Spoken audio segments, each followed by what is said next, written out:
Alright, what's up YouTube? So, we have the Remington 700, the infamous 338-06 AI. We now have it threaded, so we can shoot it suppressed or with a brake. I also ended up picking up an MDT chassis, or it's actually their stock for this.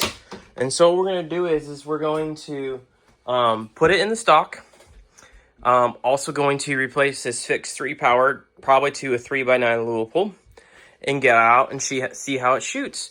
Probably do some new load development and play around with it. So what I'm going to do is I'm going to go ahead and get the MDT chassis, get it installed, and I'll show you guys, and then we'll talk about the stock, or the scope that we're going to go with. So, alright, stay tuned until I swap out the stock. So, as you guys can see, we've got the old stock off, we've got the new MDT, their modern rifle stock on. As you can see, MDT right there. This is actually a pretty nice stock, guys. It takes a box mag, which is sweet, so we can put the ammo in there, which is nice because before I was having to like push down through, right? Got a trigger guard. This is the stock trigger in here, but this actually Remington 700 trigger is not too bad. Adjustable cheek riser, right? So we've got that. We adjusted the length of pole by putting a few more paddles in. This has a huge free-floated channel, right? And so, I mean, like, we're running not a pencil barrel, but it's not light by any means. I mean, it's light, but not too light. So, as you can see, field stock right there. Obviously, Remington 700 right there. But, yeah, so it's in the chassis, ready to rock for that. We're going to go ahead and install the new full field 6-24 by 50 on here. I have rings from Burris. Where'd those go? Sorry guys, I've kind of got a little bit of a mess here. So I've got some rings from Burris right here. We're gonna try these out. These are they're 30mm, obviously, medium, double dovetail. So we'll try these out with it. I just have to get a rail, so I'm gonna go on tonight, find a rail. We'll pick one up tomorrow. We'll get it on there, and then we'll go out and shoot some 338, hopefully. But that'll be a different video. So once I get this on here, we'll do a final completion video of it and go from there. But I'm super stoked for this, guys. This is one of my favorite rifles calibers, and now I'm stocked. I've got it in a different stock, and I think the only thing I might upgrade eventually would be a trigger. But we'll see how she shoots in the meantime. If you haven't seen any of my 338-06 videos, go check them out.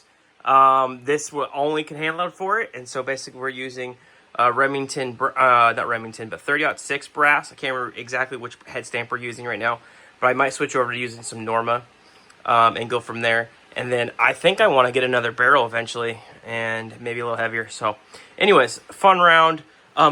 We've got some McGuire ballistics. I also just ordered some more.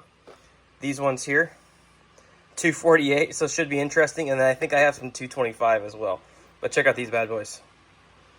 It's pretty sweet. So, oh yeah, there we go. There's some 255s as well. So, anyways, but I did just order some 250s, and they should be here this week. So, anyways, yeah, once I get the rail, we'll have the stock on and going from there. All right, so we got new scope mounts because I didn't have a rail or mount that I needed for this. So we ran into this town today, got those. We got the Burris medium height, which is just perfect height. Rings on here, and then we have the Burris scope. Let's see if I can get to focus here. The full field 6-24 by 50. I am a fan of this optic. I will put the reticle, what it looks like inside of, if I can get this thing to focus, what it looks like inside. And then we have my silencer 46, a hybrid 46M on the end. I'm going to shoot it, and then I'm going to decide if I want to take this cap off and make it shorter or not yet. I'm excited to shoot this, guys. This is one of my favorite cartridges, the 338-06. I'm going to splice in a picture of what it looks like right now, overlay it or something like that. But I'm also really excited. I've got a couple of McGuire ballistic stuff that I want to shoot. These are the, this is a 248 grain. I think this is a prototype for him. I don't think this is something like you can get, but check out that hollow point right now. Right there. So excited to try those. I got a few of those. I got 31 of those, and then I have some 255s, and I also did order some 225s too that I want to shoot. But look at those bad boys, guys. I'm excited to see how we can do, what we can do with these and shoot them. And then some, you know, horror-y stuff and nozzler and all that other stuff. But like I said, I'm pretty excited to get out and shoot this thing, play with it. I think it might be one of my main hunting rifles this year. This and the 6.5 PRC. Play around with both, but I'm excited to play with it. Let me know what you guys think. Stay tuned for more. We'll get out and shoot it hopefully this week, and we'll have some video footage of shooting it this week.